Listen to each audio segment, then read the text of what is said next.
বন্ধুরা, তোমার সকলকে স্বাগতম তোমাদের চ্যানেল ডাব্লিউবি প্রাইভেট টিউশনে। আজকের এই ভিডিওতে আমরা রায়মার্টিন প্রশ্নবিচিত্রা 2025 নবম শ্রেণীর জীবন বিজ্ঞান বিষয়ে যে তোমাদের তৃতীয় ইউনিট টেস্টের জন্য 2 নম্বর স্কুল রয়েছে এর উত্তর নিয়ে আলোচনা করব। বিভাগ ক, একের দাগে সঠিক উত্তরটি নির্বাচন করো। একের দাগের হট ডাইলুট স্যুপ এর বর্ণনাদানকে, এটা হবে অপশন নাম্বার বি, ওপারিন। 2 নম্বর প্রশ্ন, প্রদত্ত কোনটি মহাকাশচারীরা খাদ্য হিসেবে গ্রহণ করেন? অপশন নাম্বার বি, উত্তর হবে কল্লেরা। নেক্সট প্রশ্ন, মসবর্গের দেহে যে কাণ্ড সদৃশ অংশ বর্তমান সেটি হলো কি? কলিড। কটি অ্যামাইনো অ্যাসিড আমাদের দেহে সংশ্লিষ্ট হতে পারে না? এটা হবে 9টি। নেক্সট প্রশ্ন, কোন ভিটামিনকে অ্যান্টি র্যাকটিক ভিটামিন বলা হয়? ভিটামিন ডি কে। কোষ পর্দার পিএলপি সজ্জিত এই মতবাদে প্রবর্তন কি করেন? রবার্টসন। চক্রাকার ফটোফসফোরাইলেশন উৎপন্ন এটিপি এর পরিমাণ কত? 1 অণু। অবাধ শোষণে উৎপন্ন শক্তির পরিমাণ কত? 50 কিলো ক্যালোরি।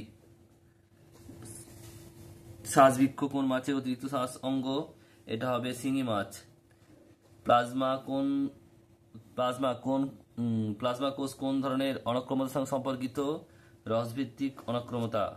বিসিজি হলো কি? জীবিত দুর্বল ব্যাকটেরিয়া। ডিপথেরিয়া রোগের জন্য দায়ী প্যাথোজেনের নাম কি? এটা হবে কি? কোরিনিব্যাকটেরিয়াম। ইকোসিস্টেম শব্দটি প্রবর্তন করেন কে? ট্যান্সলি।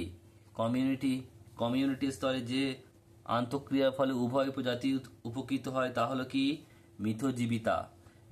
বিজ্ঞান ভিত্তিক পরিচালন ব্যবস্থার মাধ্যমে বন সংরক্ষণ পদ্ধতিকে কি বলা হয়? Silviculture. Option number B. Next হচ্ছে দেখো পরেরটা তোমাদের বিভাগ খ, যে দাগে শূন্যস্থান পূরণ করে। একটা রুই মাছের দেহ সাইক্লয়েড আঁশ দ্বারা আবৃত থাকে। যেটা ক্লোরিন কার্মা কলার কোষ প্রাচীর অসম লিগনিন সঞ্চিত থাকে।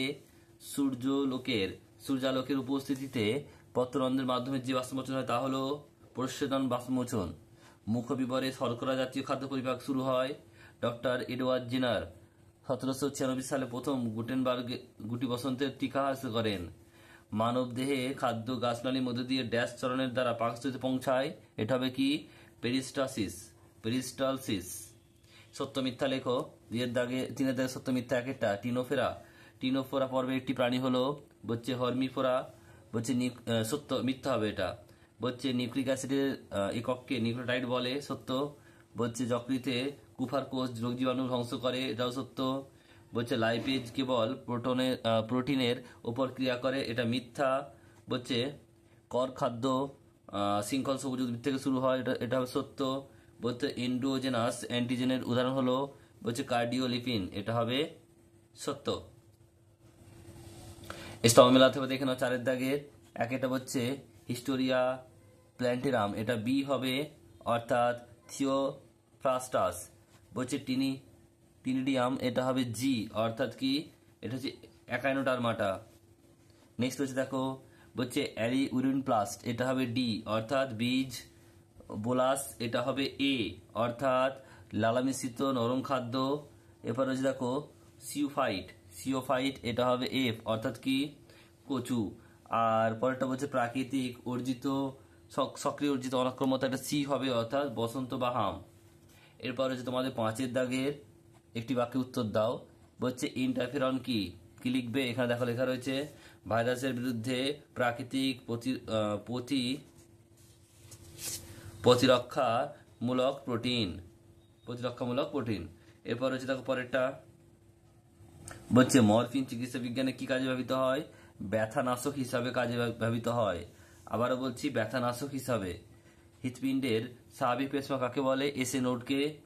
লিনিয়াস হায়ারার্কি 7টি সঠিক ক্যাটাগরি একটি লেখচিত্রের মাধ্যমে দেখাও।